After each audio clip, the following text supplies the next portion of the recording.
For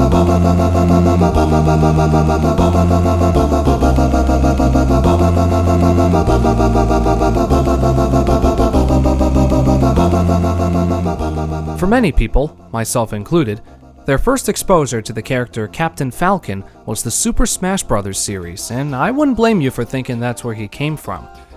However, that isn't the case. Falcon comes from a futuristic racing series that has been laid dormant since 2004, and today we are going to take a deep dive into the entire 6-game series. Welcome to the F-Zero Series Retrospective.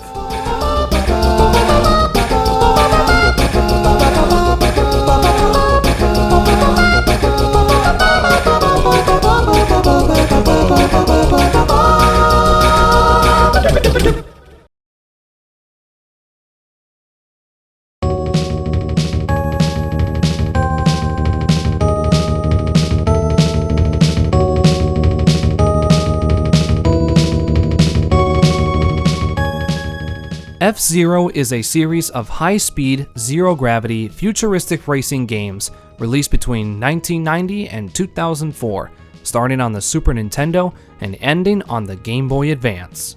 I have been able to get a physical copy of every game in the series, minus the last one and some others I won't ever possess in my lifetime. I'll go in further detail as we go on. Also, just a quick disclaimer, I apologize for any digital artifacts you see in the footage I recorded for the first few games. Elgato was not cooperating with me for whatever reason, so I switched to Streamlabs for GX onwards. I'll try to work around it if I can, but again, I apologize if they do pop up. Also, some of the footage will be from outside sources, so all credit will be given in the video as well as the description with links. And with that said, let's dive into the series' humble beginnings as a launch title for the Super Nintendo.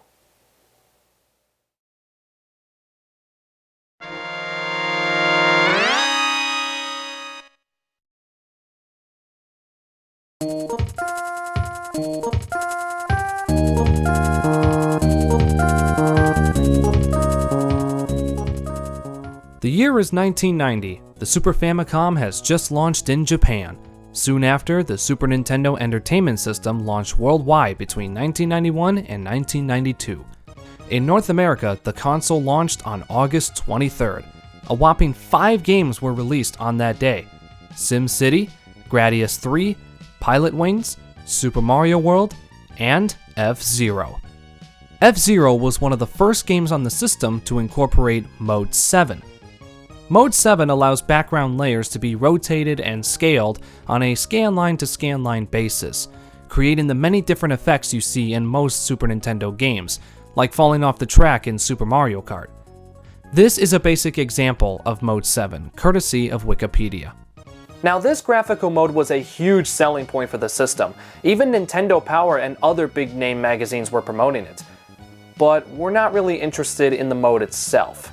We're going to be taking a deep, unbiased look at this game as well as the rest of the series. No bullshit, no bias, no sponsors, no jokes. Does that include me? Yes, leave. Fine, have fun getting no views because I'm not in the video.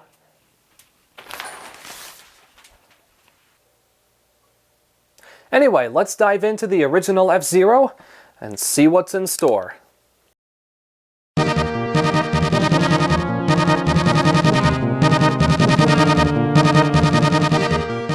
The game takes place in the 26th century. F1 racing has long since become obsolete thanks to high-tech machines that can hover 1 foot over the ground. Thus, the sport had its name changed to F-Zero, which is what we know it as. The game begins with the player selecting one of 4 different machines to choose from: Captain Falcon's Blue Falcon, Dr. Stewart's Golden Fox, Pico's Wild Goose, and Samurai Goro's Fire Stingray. You then can select which league you want to compete in, with each consisting of 5 tracks. Finally, choose a difficulty. You have Beginner, Standard, and Expert to start. Completing a Grand Prix on every difficulty unlocks its Master class. Starting the game, one thing to take note is that the control takes a bit to get used to.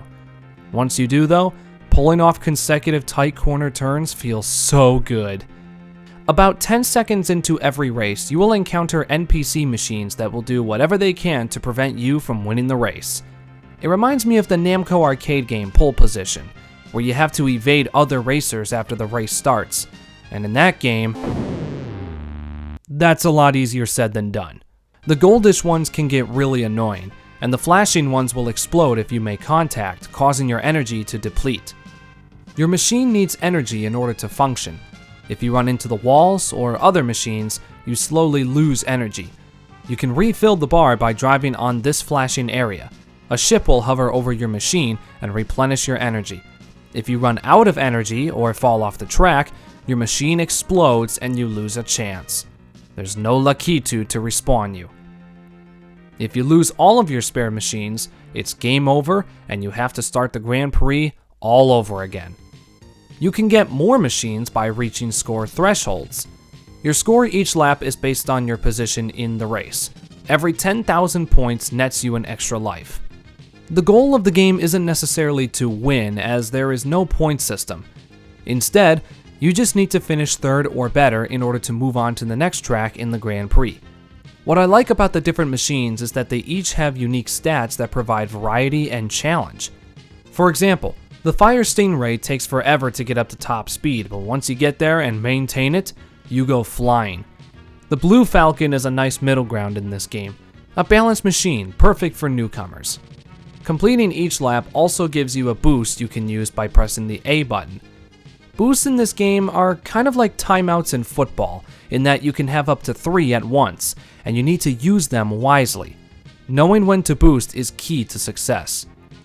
Now, if you're new, you'll probably get to this jump in Whiteland 2 and wonder how to safely make it without falling short and losing a machine. Well, in order to cross the gap, you need to hold down on the D-pad. The game doesn't flat out tell you this, so it's something you had to figure out on your own. See kids, this is what we call trial and error. It's what we had to go through in order to get better at the game. We didn't have bombarding tutorials that held our hand the entire time. The beginner leagues are pretty easy so long as you're good enough at the game. Standard leagues are a little more challenging, but still doable. However, all bets are off in the expert leagues. Fuck the King one, by the way. Why is that? This last track, Fire Field. It is a super complex track that really tests your skills and patience. There's even a risk versus reward element implemented here. Do you stay on the main course and hit the boost pads? Or take a detour and replenish your energy? Here's where the minimap would come in handy, but it only shows your machine's location. I wish at the very least it could show how far away the leader is. I also wish that Mute City had different track designs, or another path to take for each version, like Red Canyon, Death Wind, or Port Town. The track designs themselves are actually not that bad, and each track gradually gets harder than the last. Once you complete the Grand Prix, the results will be shown for each track. Having the ability to skip these would really be nice, because I just want to move on to the next one. After the results screen ends, you can then look at your records for each track, which is pretty cool. After completing the expert class on any Grand Prix, you get to watch the credits, which, like the results screen, cannot be skipped, which is a shame. It just kind of kills the flow of the game in my opinion. As far as the master class is concerned, that's reserved for the veterans. As you can probably tell by this footage, I am not a veteran. I got to Big Blue, and after the first race, I just said, fuck it, and quit. Do you even get anything for your troubles? Nope. And last but not least, this game has a practice mode. Here you can go one-on-one with a certain machine of your choice, or run a time trial and learn the layout for whatever track you choose. You can't practice on every track though, which sucks. You can only practice on the night tracks, Whiteland 1 and Port Town 2. It would have been nice to be able to practice on every track, especially Fire Field. Multiplayer would have been a great way to increase replayability as well. I get that it's a launch title, but still, it sucks that it's not included here. The potential was certainly there, but what weighs it down is the overwhelming difficulty. And no, this won't be the last time in the series in which difficulty reduces its replay value. Overall, F-Zero is still a fun game to play, if a little hard. If you haven't already, I definitely recommend you check it out. This game is worthy of a solid, average score of 5 out of 10. Now, before we move on to the Nintendo 64 title, let's briefly talk about the two games that were released in between.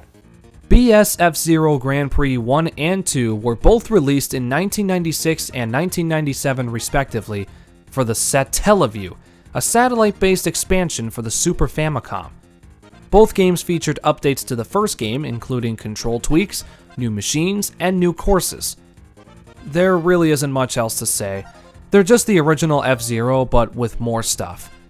Because I wasn't actually able to play either of these games for myself, I will not be scoring them. An honorable mention goes to Zero Racers, or G-Zero, a Virtual Boy game for the series that was ultimately cancelled prior to release. It was going to feature 15 tracks with 4 playable machines: Falcon, Stingray, Goose, and Origami. These days, you can only find screenshots of what could have been. Now then, time to make the jump to 3D.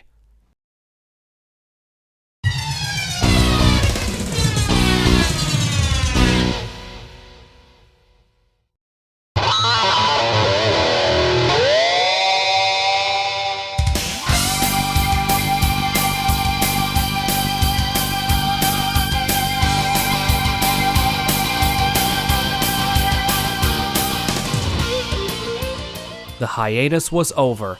After 8 years, a new F-Zero title was developed and released for the Nintendo 64. The series saw its biggest leap in quality yet, adding new machines and tracks.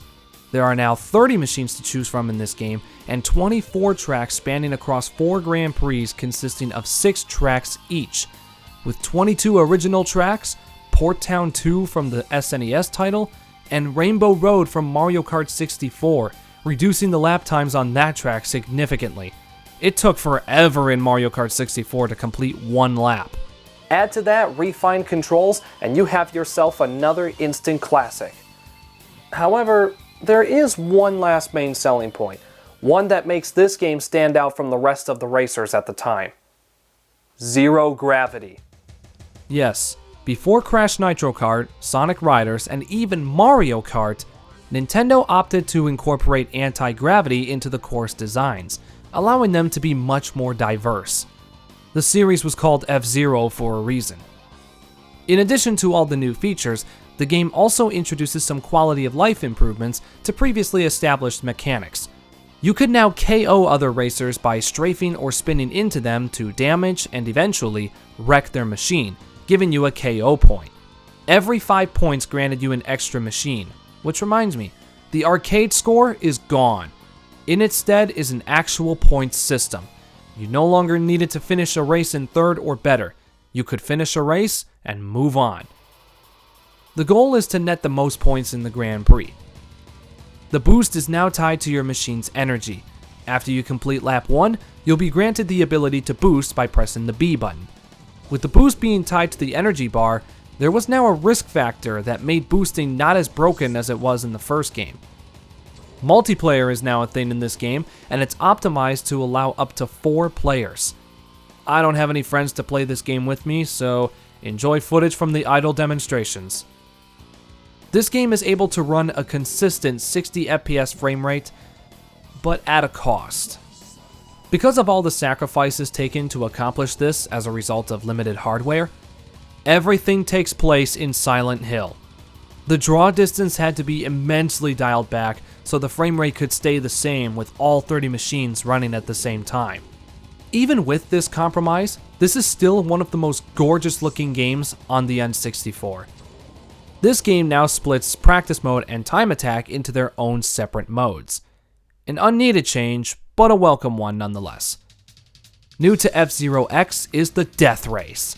In this race, you race on a loop and knock out everybody else as quickly as possible to become the last one standing, or driving in this case. When I first discovered this game during my high school sophomore year back in 2014, this was the mode I spent the most amount of time playing.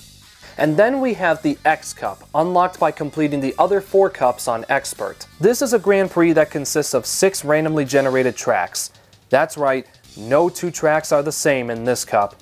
These tracks can range from pretty tame to fucking intense. So intense that the AI just commits seppuku. This is a really cool concept. Why the hell has nobody else tried this? Completing the main cups on Novice, Standard, and Expert awards you with the credits and a new title screen. Complete them on Master, or say fuck that and grab a 100% save file online and flash it onto an EverDrive like I did, and you get the final secret title screen, which is my favorite. A screen that shows half of the Blue Falcon's interior. But it doesn't end there. If you happen to be one of 2 people in the world to own the DD add-on for the Nintendo 64, you could buy the F-Zero X expansion kit for use exclusively with the Japanese version of the game. The kit comes with super versions of certain machines, extra color palettes, the ability to create your own machine, 2 exclusive cups which add 12 more tracks, and the biggest part, the main selling point. You have full access to the track editing software used by the developers, allowing you to create your own courses and share them locally with friends. Those who have this tool have created some pretty crazy tracks. This user was able to faithfully recreate Mute City from the Mario Kart 8 DLC in this game. Now that is pretty neat. But if you couldn't tell, I'm not Japanese. I'm also not rich, so I most likely will never see any of this. The disk drive add-on was a flop in Japan, and as such, it never saw an international release. Thus, it became rare and therefore expensive. Try to find one of these things and the expansion kit for the game and the Japanese cartridge at a budget-friendly price in 2022. It's damn near impossible. However, you don't need the device in order to enjoy what F-Zero X has to offer. Sure, you may not have the complete experience, but you are still getting a lot of bang for your buck. This game took the fundamentals of the first and revamped everything from the ground up to make one of the best racing games of the generation. Easily worthy of a 7 out of 10 score.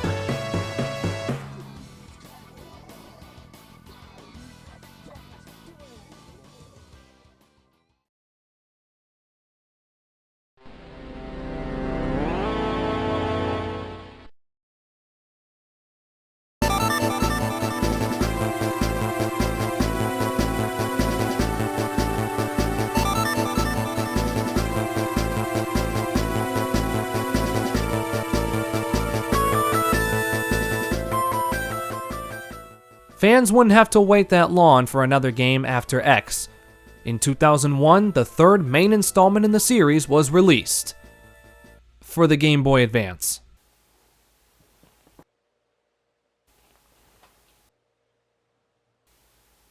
I'm starting to see a pattern here. This game introduces brand new, never-before-seen machines that only appear in this game, as far as I'm aware anyway. If you press the select button on the title screen, the game gives you a little tutorial on how to play it. In terms of the controls, graphics, core mechanics, etc., this game is just a spiritual successor to the first F-Zero. Honestly, I could just copy and paste what I said about the first game, and it'd be no different here, minus the tracks and machines. Man, this series really is following the footsteps of Mario Kart now that I think about it. Honestly, it's hard to come up with something to say that hasn't already been said about the first game. All I can really comment on is this championship mode, where you race 3 laps around a special course and try to beat the staff ghost. I managed to do it. It wasn't that hard. And if you happen to have a link cable lying around, you can play multiplayer with a friend. Like most multiplayer games on the system, if you only have one copy of the game, you can play single pack link mode, but your options are limited. Only one machine and the exclusive track Silence. But if everybody has their own copy, you can play multi-pack link mode, which is the multiplayer we know. You and your friend race across every track in the game using Player 1's save file. I'm seriously struggling to come up with talking points for this game because everything I said about the first game also applies here. Does that mean I'm going to be giving it the same score? Well, no.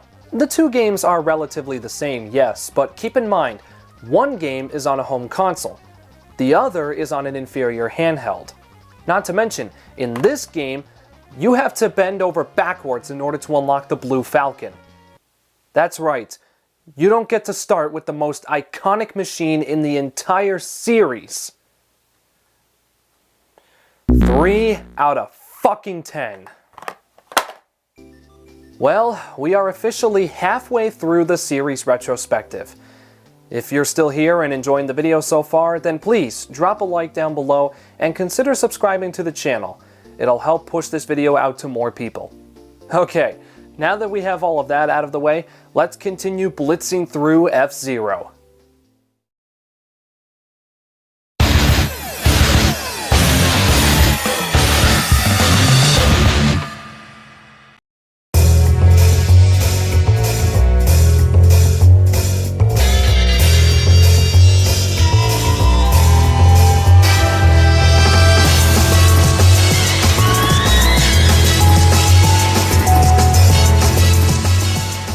Here it is, folks. We have reached the peak of this series. F-Zero GX was released in 2003 for the Nintendo GameCube. This title had to be developed by a third party, so Nintendo called upon Sega to help out. More specifically, Sega's in-house studio, Amusement Vision. AV was known back then as the developers of various Daytona USA titles, so the decision makes sense. Now, I haven't really dipped my toes into this game until getting footage for this video, so I don't have any nostalgia going in. But do you need prior experience, or do you need to play any of the other titles before jumping into GX? In my opinion, not really. I've heard good things from fans of the series, and even other fans who have played the game before. So, let's get stuck in.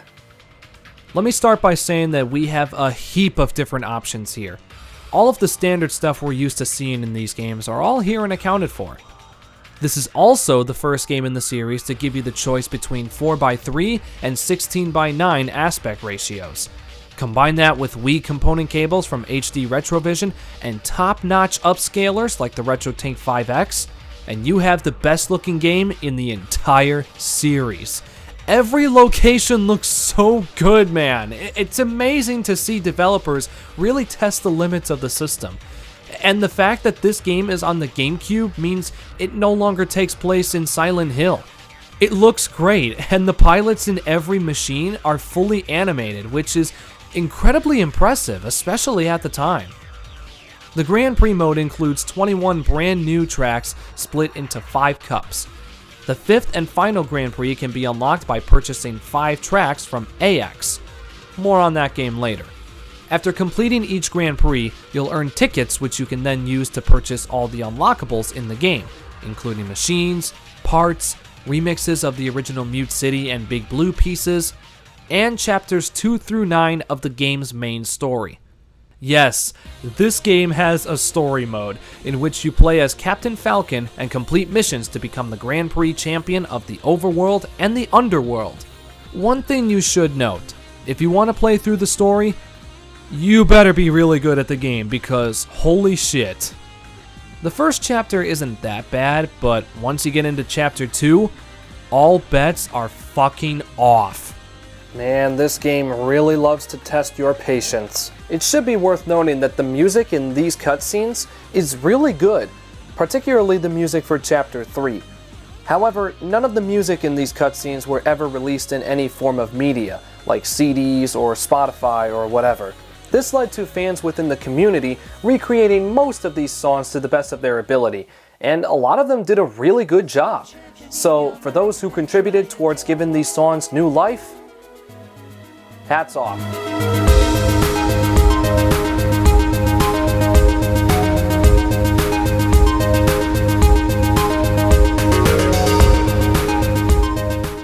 My only complaint with the story mode is that the tracks are not unlockable for use in Grand Prix or practice mode, which is a real shame. I would have loved to go through these tracks outside of the main campaign, especially Casino Palace. Oh well, I guess. In Chapter 5, you rescue Jody from the power plant in the lightning area because it's about to explode thanks to Black Shadow's destruction. I love this little detail on the top left. It shows Jody next to Falcon while inside the cockpit. Small things like that are so cool to see. I'm so glad AV picked up on that. Chapters 7 and 8 are pretty challenging at first, but once you familiarize yourself with the track and get past Black Shadow and Blood Falcon having more health than everybody else, it feels so satisfying when you finally win the race and the F-Zero Grand Prix. Then Deathborn appears and challenges you to a race in hell. The two belts combine to become the Ultimate Champion's belt, and you race Deathborn for it. Once you beat him, Falcon claims the belt and the game is over. Or so you may think. There's one last mission to complete. The final chapter has Falcon racing one-on-one against the creators of the world. This is a time trial on Phantom Road against the Staff Ghost. Now, on normal difficulty, the challenge isn't the ghost itself, because it honestly sucks ass. It's the amount of trial and error you go through just to figure out the weird quirks of this course. Honestly, I was getting really frustrated during this. But after several attempts, I managed to do it. I even deliberately slowed down on the last lap, just so I wouldn't fall off the course, and I still beat the ghost. I wasn't kidding when I said it sucked. The game ends with Falcon taking his helmet off and walking away, while his theme song plays, with cheesy lyrics that could give Fist Bump a run for its money.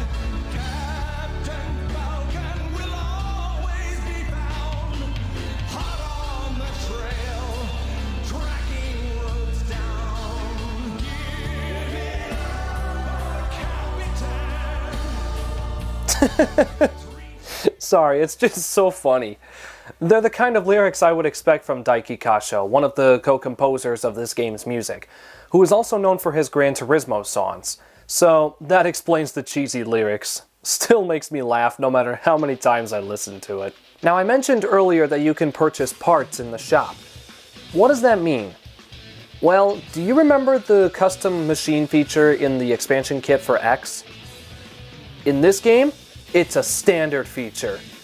Oh hell, fucking yes! You can now create up to 4 custom machines that you can load onto a memory card and take to a friend's house if you wanted to. And if you lived in Japan, you could take your memory card to an F-Zero AX arcade cabinet in order to unlock all of the exclusive content. Or you can unlock it all by beating every Grand Prix on the highest difficulty, then having enough tickets to purchase them in the shop. Or you can just be me and say fuck that again and find a 100% save file online to transfer to your memory card. I'm sorry, but I don't have the time or the patience to try and unlock everything on my own. If I did, you guys would never see me again. So while the core gameplay is still relatively the same as X, it keeps things fresh by giving you brand new tracks that don't exist outside of this game, minus Port Town's appearance as a stage in Smash, and providing the tightest controls in the series. Combine that with the stunning graphics, the epic soundtrack, and the cheesy and difficult, yet good story, and you have what many call the best game in the entire series.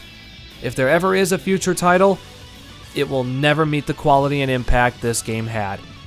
F-Zero GX gets a solid 7 out of 10. If it was a little more welcoming for newcomers, I would have no issues giving it an 8, but a 7 is still a solid score. If you haven't already, pick this game up, if you can find it for a logical price. Unfortunately, this would be the last game in the series to be released on a home console. The last 2 games were released exclusively for the Game Boy Advance, meaning the series is probably going to go out with a whimper rather than a bang.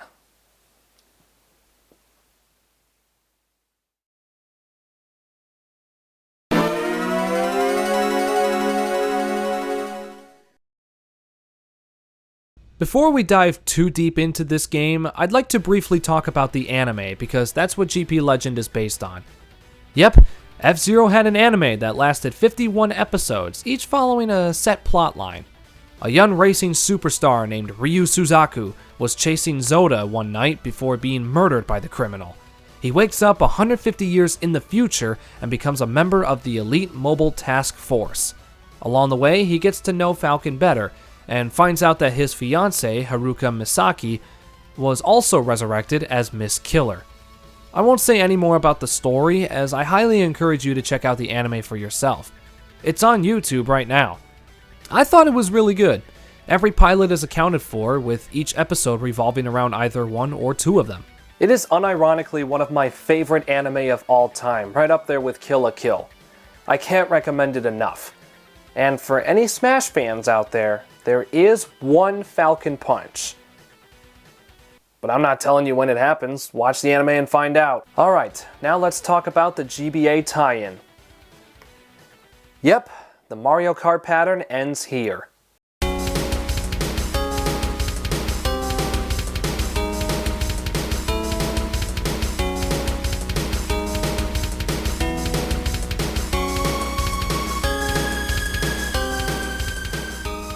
GP Legend was released in 2004 and developed by Suzak Incorporated.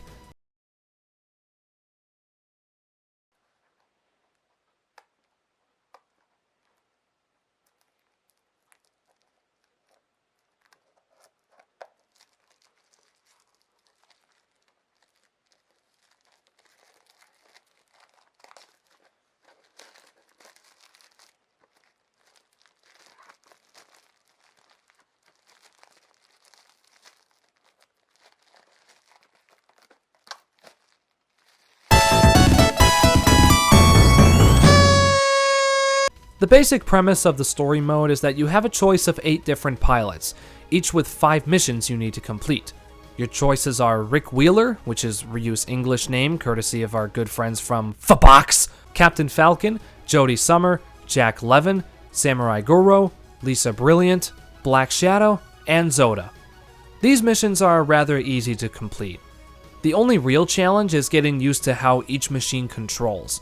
Rick and Falcon have balanced stats, while some pilots, like Black Shadow, have a machine with a high top speed, but acceleration is slow, and they can't turn for shit. In the options menu, you can change your control scheme, but you don't really have that many choices. Gameplay-wise, this is maximum velocity controls mixed with GX mechanics. For instance, the boost and energy meters are shared. This is the first GBA title in the series to finally adapt to the console counterparts. The Grand Prix mode includes 3 cups, bronze, silver, and gold, each consisting of 5 tracks. By completing all 3 cups on novice and standard difficulties, you unlock the Platinum Cup. This is an 8-track marathon of tracks from the original F-Zero on the Super Nintendo, kinda like what Mario Kart Super Circuit did with the extra cups. Completing a Grand Prix unlocks time attack and training modes. Completing a story unlocks a mode called Zero Test. This mode has you finish certain sections of a track in an allotted time. Pass all 12 C-Class tests to move on to B-Class, then repeat until you beat the S-Class. These are very reminiscent of the license tests from the Gran Turismo series. The gold times are difficult, but keep practicing and you'll eventually pull through. Now, check this shit out. There's a way you can get a free gold on Test B2. If you boost before the first ramp, then make a hard left, followed by a hard right off the second ramp, land right before the finish line, then keep driving like normal. Once you return to the starting point of the test, the game will get confused and think you won gold without even starting, so your final time will be all zeros. That's pretty neat, eh? The illusion tracks are the only ones that don't have borders, meaning you can easily fall off if you're not too careful. And there's a heap of machines to choose from, including those that belong to characters from the anime. Oh yeah, I should mention, here in the States, we called Miss Killer Luna Ryder. All of the name changes in this game were to ensure that it accurately correlated to the English dub of the anime, which was done by 4 kids. After completing each story or every Grand Prix, you get to watch the credits. And, just like Maximum Velocity, this game has multiplayer mode. It's the same as before. Single pack gives you 1 machine and 1 track, while multi-pack gives you the full package. And that's about all I can say about this game without repeating what I've already mentioned. The best way I can describe this game is that it's basically Maximum Velocity, but with quality of life improvements, and it ties to the anime. And it has machines and characters I recognize. Overall, it's an okay game. Would I recommend it? No, you're not missing anything. Despite the quality of life improvements, I think this game sits on par with Maximum Velocity. However, GP Legend has the slight edge with a more familiar roster of pilots. Who were any of the fucking people you played as in MV? The Blue Falcon needed to be unlocked. So for that reason, F-Zero GP Legend will be receiving a 4 out of 10. And with that, we have gone through every game in the series that managed to make it to the States. Yeah, there's actually one game left in the series. The last F-Zero game that was released in 2004 for the Game Boy Advance is a Japanese exclusive. Oh God. I'm not even going to pretend this game has any chance of being good.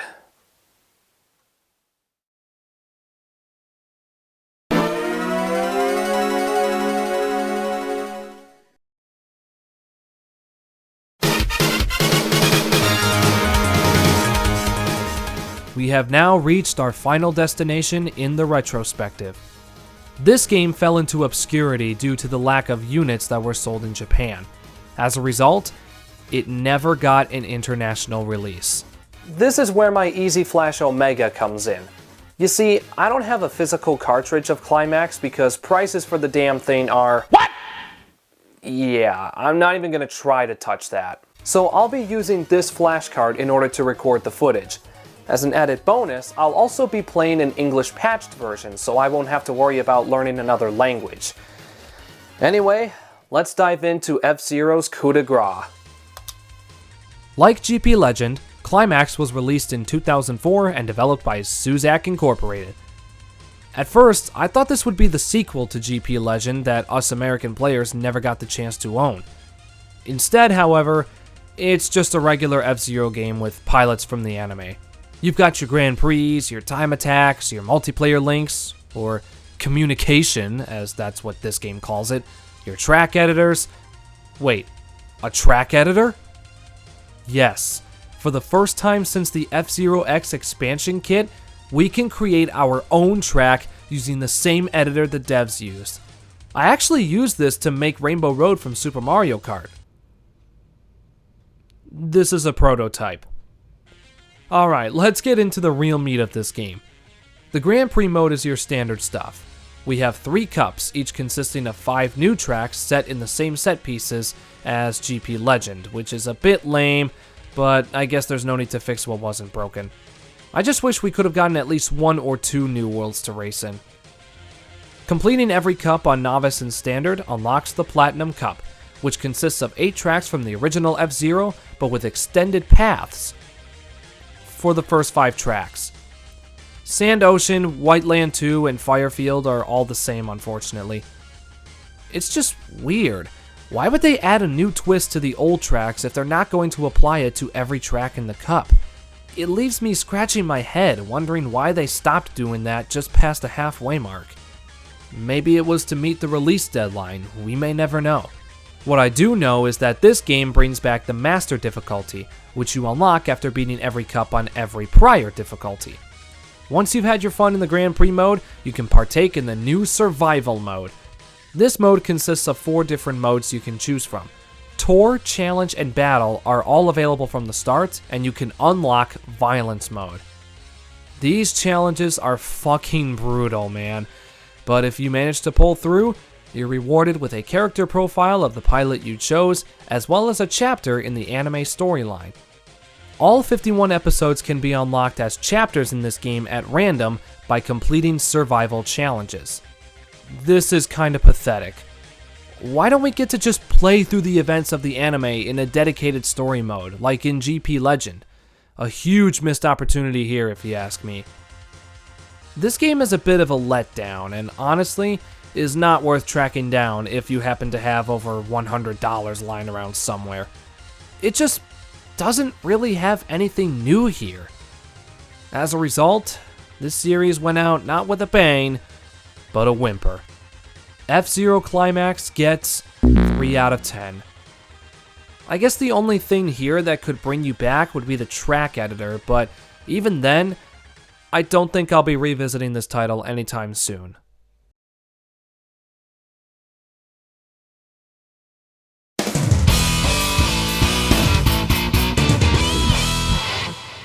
And so, we've officially taken a look at what the F-Zero franchise had to offer. While most of what we covered was solid stuff, We also ran into some stinkers, and ended with the obscurity that spiraled this series into an indefinite hiatus. And it's a real shame too, because I reckon a brand new F-Zero game, or at the very least a remake of X or GX, could be the stepping stone this series needs to get back on track. Miyamoto, however, doesn't necessarily know how to improve and evolve the series beyond GX. For me, the big one is accessibility. As a result of each game getting harder and harder, sales were rapidly declining with each new entry. Add to that the fact that people just stopped caring. They would instead go back to either Mario Kart or Crash Team Racing because F-Zero was just too complicated for them. Making a new game that is both challenging for veterans and inviting for newcomers could help improve sales drastically. You want the game to be suitable for all ages. Then you've got some of the obvious ones. Include more characters, more tracks, a bigger racing grid, up to 8 players on one console, dedicated online servers, that sort of stuff. I think a new F-Zero game could work. It's been 2 decades. Fans have waited long enough. There was a prototype that was made for the Switch, but it never left the starting gate, sadly. The only time we see F-Zero in the modern game scene is either cameos in other games or behind Nintendo's subscription paywalls. Whether it's Port Town appearing as a fighting stage in Super Smash Bros., Mute City and Big Blue being featured as DLC courses for Mario Kart 8, the Blue Falcon being an unlockable cart in Mario Kart Wii, a Captain Falcon themed amiibo racing suit for your Mii, or Blue Falcon and Fire Stingray briefly appearing in Super Mario RPG, F-Zero and its characters have made more appearances in other games than their own. But that doesn't take away from the lasting impact it had on the racing genre. A new wave of futuristic racers have been developed ever since F-Zero's inception in 1990. The PS1 classic Wipeout, the spiritual successor on the Switch known as Fast RMX, and all of the other indie projects in between, like Ballistic NG. I've actually played Fast RMX in the past, as well as for this video, and from what I played, it was a fun time. The graphics looked great for a Switch launch title, and you need to switch phases to correspond to the boost pad you're about to hover over. A mismatch causes your ship to slow down.